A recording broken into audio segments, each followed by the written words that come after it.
자, 여러분 안녕하십니까? 맹크의 경제학 챕터 34장 2번 연습 문제를 같이 풀어보도록 하겠습니다.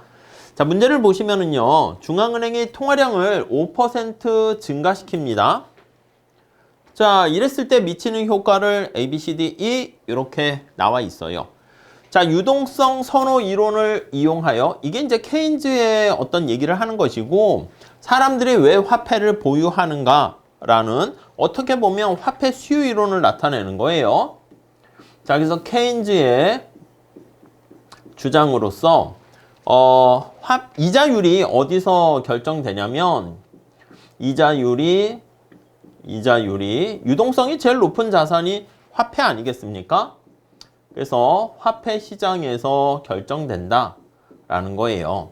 시장에서 수요 공급에 따라서 결정. 그럼 케인즈 말고 다른 사람들은 뭐라고 얘기하는데요? 우리가 전에 얘기한 것처럼 저축과 투자라는 대부자금 시장에서 결정되는 이자율. 그게 실질 이자율이 되는 것이죠. 요거는 이제 사실 명목 이자율 이렇게 보시면 되겠습니다. 자, 지금 여기 나와 있는 것처럼 화폐 공급인 통화량을 증가시키게 되면 우리 1번 문제에서 얘기한 것처럼 이자율이 하락하게 되는 것을 알 수가 있습니다.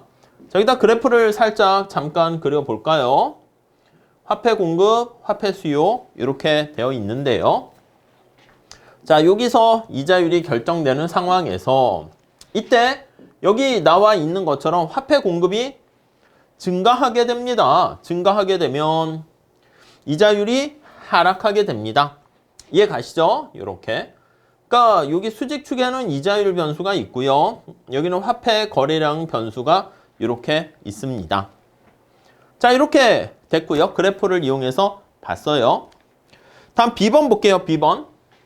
자, 총수요, 총공급 이론을 이용해서 이러한 이자율의 변동이 이자율이 하락했어. 이 변동이 단기적으로 산출량과 물가 수준에 어떤 영향을 미치는가? 여러분, 이자율이 떨어지게 되면 우리가 이제 소비 자체가 증가하기도 하고요. 투자가 증가하기도 하네. 이렇게요. 그래서 소비와 투자가 다 증가하게 되는 거 알 수가 있습니다. 오케이? 이해 가시겠죠? 이자율이 떨어지면 실질 자산이 증가해가지고 소비자들은 야, 나 부자 됐어. 자산이 증가했어. 해가지고 소비가 증가하고 이 이자율은 기업 입장에서는요. 투자에 따른 자금의 차입 비용이잖아. 차입 비용이 떨어지게 되니까 투자가 증가합니다. 자, 이렇게 CI, 물론 저쪽 환율 이런 것까지 얘기하진 않을게요. 그때는 이제 환율 효과 할 수는 있겠지만은 요것 때문에 총수요가 증가해서 우측으로 총수요 곡선이 이동하게 되는 것을 알 수가 있습니다. 자, 그러면 이걸 이제 기본으로 해서 우리가 이쪽에다가 총수요, 총공급 곡선을 그려보도록 할게요. 자, 그러면 이제 원래 균형점이 이렇게 있고요. 우리 완전 고용된 상태에서의 AS가 이렇게 있다 할게. 이렇게요. 자, 그러니까 장기의 AS 곡선이 이렇게 있고요. 얘는 단기의 AS 곡선이고요. 얘는 총수요 곡선입니다. 자, 지금 여기는 이제 P가 되는 것이고 여기는 Y가 되는 것이죠. 따라오셨죠? 자, 그랬을 때 여기 나와 있는 것처럼 총수요 곡선이 이렇게 우측으로 이동하게 되면 얘가 이렇게 우측으로 이동을 하게 되는 것이죠. 이해 가십니까? 자, 그러면 단기적으로 산출량과 물가는 어떻게 됩니까? 하면 물가는 상승하게 되고 산출량도 증가하게 되는 것을 알 수가 있습니다. 이해 가시죠? 그래서 산출량은 증가하고 물가도 증가하는 결과를 초래하죠. 자, C번. 경제가 단기 균형에서 새로운 장기 균형으로 이행할 때 물가는 어떻게 되겠니? 여러분, 우리가 지난 챕터에서 살펴봤는데요. 아니, 여기서 물가가 이렇게 올라가게 되면 사람들이 어떻게 돼? 경제도 과열된단 말이야. 경제가 이렇게 완전 고용 산출량 수준보다 더 커지게 되는 거니까 경제가 과열되는 상황이죠. 그리고 또 물가도 올라가고 있습니다. 근데 사람들이 예상을 잘 못했어. 근데 어이구, 물가가 올라갔네? 그러면 나의 실질 임금이나 실질 소득이 떨어지게 되는 거니까 어떻게 된다? 그렇지.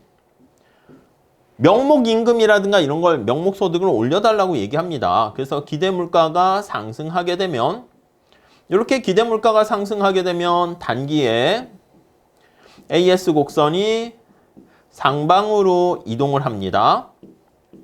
네, 이해 가시죠? 요 지난 챕터에서 많이 얘기했던 거야. 자, 그렇기 때문에 단기 AS 곡선이 상방으로 이동하게 되면 언제까지? 여기 같아질 때까지 이동하게 되는 것이죠.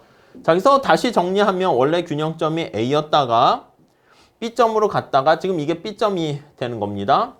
그 다음에 장기의 AS 곡선이 상방 이동하게 되면서 C점으로 다시 가게 되면은 어떻게 돼? 국민소득이 다시 감소하면서 물가는 더 많이 오르게 됩니다. 이렇게 더 왕창 올라가게 되는 거 알 수가 있습니다.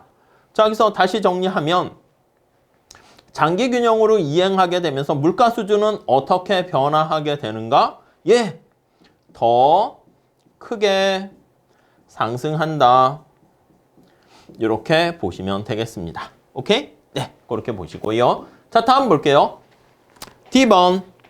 자, 이러한 물가 수준의 변동은 화폐 수요와 균형 이자율에 어떤 영향을 미치겠는가? 여러분, 이렇게 물가가 올라가게 되면 이 화폐 수요 곡선을 어떻게 나타내죠? 화폐 공급 곡선은 이렇게 표현되고요. 화폐 수요가 우리는 P 이렇게 물가가 올라가게 되면 여러분 화폐 수요가 증가합니다. 왜 그렇습니까? 리퀴디티에서 이렇게 쓸게요. 왜 그렇게 됩니까? 아니, 밥을 먹으려고 했는데 짜장면 가격이 5,000원이었어. 근데 10,000원으로 변하게 되면 내가 짜장면 2그릇 먹으려고 했는데 한 그릇밖에 못 먹게 되잖아요. 10,000원 가지고. 그러니까 돈을 더 많이 가지고 있어야 됩니다. 자, 그렇기 때문에 P가 상승하게 되면 요 D가 이거죠. P가 상승하게 되면 상승은 화폐에 대한 수요를 증가시킵니다. 증가시키게 되고 그럼 화폐 수요 곡선이 다시 이렇게 상방으로 이동하게 됩니다. 자, 그러면 여기다가는 뭐 크게 하진 않았는데 원래 균형점이 이렇게 있다가 이렇게 이자율이 하락했다가 화폐 수요가 증가하게 되면은 이자율이 다시 올라가는 이렇게 되는 현상을 보이게 됩니다. 이쪽에 총수요 총공급일 때는 여기에 있다가 이렇게 되는 모습을 보이게 되고요. 오케이, 그 정도 정리하시면 될 것 같습니다. 자, 이게 이제 D번 이렇게 나와 있고요. 이자율은 다시 이렇게 좀 상승하게 되겠죠. 그래서 화폐 수요가 증가하게 되면서 그 결과 이자율 금리는 상승. 물론 얼마나 상승할지는 알 수 없어요. 많이 이동하느냐에 따라서 적게 이동하는가 그 정도에 따라서 달라지게 되겠죠. 자, 이상의 분석을 통해서 통화량이 단기에는 실물 부분에 영향을 미쳐요. 이 B가 지금 단기라는 거 아시겠죠? 근데 장기에는 실물 부분에 영향을 미칩니까? 못 미칩니까? 못 미쳐. 원래 국민소득, 완전고용 국민소득으로 다시 회복되는 거 알 수가 있습니다. 그래서 이걸 우리가 뭐라 그러냐면 화폐의 중립성이다. 이렇게 얘기합니다. 그래서 통화량을 증가시키게 되면은 실물 시장에 실물 부분의 국민소득에는 영향을 미치지 못하고요. 그냥 장기에는 물가만 상승시킨다. 이렇게 정리를 하시면 되겠습니다.